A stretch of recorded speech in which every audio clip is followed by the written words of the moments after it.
자, 오늘은 단순한 지리적인 이야기를 하려는 게 아닙니다. 거대한 자연이 심오한 영적 은유로 확 다가오는 곳, 바로 헐몬산으로 여러분과 함께 여정을 떠나보려고 하는데요. 개혁주의 청교도 관점에서 이 웅장한 산이 도대체 어떤 엄청난 비밀과 의미를 품고 있는지 그 진짜 모습을 한번 파헤쳐보죠. 이 텍스트를 제대로 이해하시려면요, 먼저 이 산이 얼마나 거대하고 차가운지 그 스케일부터 체감하셔야 해요. 높이가 무려 해발 2814m입니다. 주변은 완전히 펄펄 끓는 척박한 중동 사막이거든요. 그런데 그 한가운데에 얼음장 같은 거대한 봉우리가 우뚝 솟아있다고 한번 상상해보세요. 진짜 극적인 대비죠. 단순한 숫자가 아니라 앞으로 우리가 나눌 모든 영적 은유의 아주 압도적인 베이스가 되는 겁니다. 오늘 우리가 살펴볼 전체 흐름입니다. 이스라엘의 지붕이라 불리는 산 정상의 물리적 특징부터 시작해서 고대의 우상 숭배 역사, 헐몬의 이슬이 지닌 상징성, 그리고 놀라운 기적이 일어난 변화산 사건을 거쳐서요. 마지막으로 가장 낮은 곳으로 흐르는 은혜의 교훈까지 쭉 한번 따라가 보겠습니다. 첫 번째 섹션, 이스라엘의 지붕입니다. 이 산이 가진 물리적인 진짜 모습부터 한번 보시죠. 여기서 진짜 흥미로운 포인트가 뭐냐면요. 이 거대한 산봉우리가 이 뜨거운 팔레스타인 지역 전체를 통틀어서 1년 내내 만년설을 볼 수 있는 유일한 곳이라는 거예요. 그러니까 단순히 눈 덮인 예쁜 산이 아니라 그 척박한 땅을 살려내는 아주 거대하고 결정적인 생명수 저장고 역할을 하는 셈이죠. 메마른 중동의 태양 아래서 이 눈은 그야말로 생명 그 자체입니다. 텍스트를 보면 이 과정이 기가 막히게 묘사되어 있어요. 정상에 쌓여있던 엄청난 눈이 녹으면서 보이지 않는 땅속 깊이 스며들거든요. 그러다가 바니아스, 단, 하스바니 이렇게 세 줄기의 맑은 샘으로 확 솟아오르는 겁니다. 그리고 이 거센 물줄기들이 하나로 딱 합쳐져서 마침내 이스라엘 전체에 생명을 공급하는 그 유명한 요단강이 되는 거죠. 산 정상의 얼음이 계곡의 생명수로 변하는 완벽한 생명의 순환입니다. 이제 두 번째 섹션으로 넘어가 볼까요? 고대의 명칭과 우상들. 고대 이웃 문명들은 이 압도적인 산을 대체 어떻게 바라봤을까요? 당연한 얘기겠지만 주변의 모든 민족들이 이 거대한 대자연을 엄청나게 경외했습니다.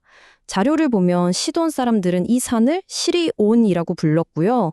아모리 사람들은 스닐이라고 불렀어요.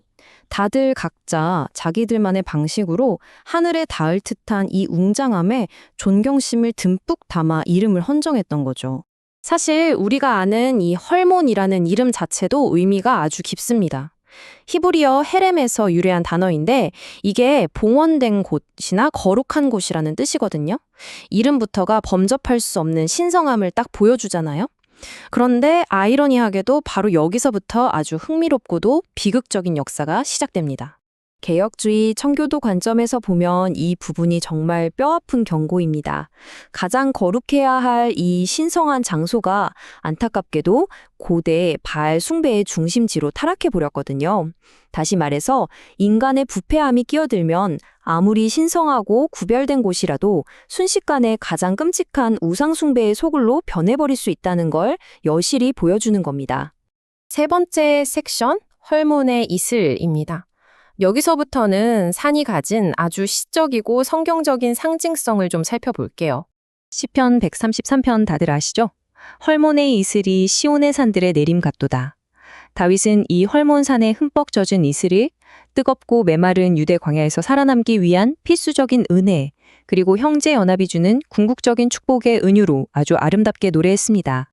이 텍스트가 정말 탁월한 게 뭐냐면요. 물리적인 기상현상하고 영적인 진리를 바로 다이렉트로 연결시킨다는 거예요.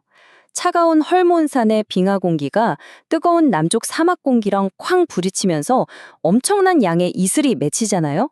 청교도들은 이걸 어떻게 해석했냐면 성령께서 우리의 쩍쩍 갈라지고 황량한 심령에 하늘의 주권적인 은혜를 값없이 쏟아부어 주시는 과정으로 본 겁니다.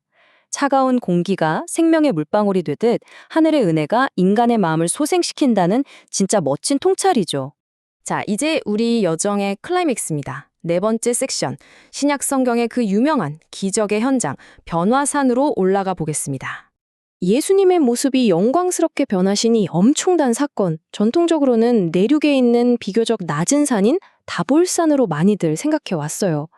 그런데 현대 신학자들의 자료를 보면 오히려 이 헐몬산을 아주 유력한 장소로 꼽습니다. 가이사랴 빌립보랑 가깝기도 하고 무엇보다 이 산의 고도가 워낙 압도적으로 높으니까요. 신성의 영광이 뿜어져 나오기에 이보다 완벽한 무대는 없었을 거라는 거죠. 개혁주의 신학은 바로 이 눈 덮인 정상에서 일어난 일에 주목합니다. 예수님께서 모세, 엘리야와 대화하시며 율법과 예언을 완전히 성취하셨잖아요. 인간의 육신이라는 휘장을 뚫고 그리스도의 신적인 영광이 눈부시게 터져나온 이 순간은요, 과거 헐몬산이 품고 있던 그 어두컴컴한 바알 우상숭배의 역사를 빛으로 완전히 덮어버린 궁극적인 승리라고 볼 수 있습니다. 그리고 여기서 활용점정은 바로 하늘에서 들려온 이 음성이었습니다. 이는 내 사랑하는 아들이요 내 기뻐하는 자니 너희는 그의 말을 들으라. 이 압도적인 선언 하나로 헐몬산은 단순한 물리적인 지붕을 넘어 하나님의 계시와 임재가 완벽하게 드러난 영적인 최고 정점으로 영원히 각인된 겁니다. 마지막 5번째 섹션 아래로 흐르는 은혜입니다. 이제 그 높은 산 정상에서 다시 우리 삶의 자리로 쭉 내려와서 마무리를 해보죠. 자료에서 청교도들은 3가지 핵심 레슨을 딱 짚어줍니다. 첫째, 척박한 이스라엘이 헐몬의 물에 생존을 기대듯이 우리도 매일 주어지는 은혜에 절대적으로 의존해야 한다는 거고요. 둘째, 우상은 잠깐이지만 진리는 영원히 빛난다는 것. 그리고 셋째가 제일 감동적인데요. 진짜 은혜는 언제나 가장 낮은 곳을 향해 흐른다는 사실입니다. 이게 바로 오늘 우리가 살펴본 모든 은유의 핵심이에요. 가장 높고 차가운 산봉우리가 저 아래 가장 낮고 깊은 골짜기를 먹여 살립니다.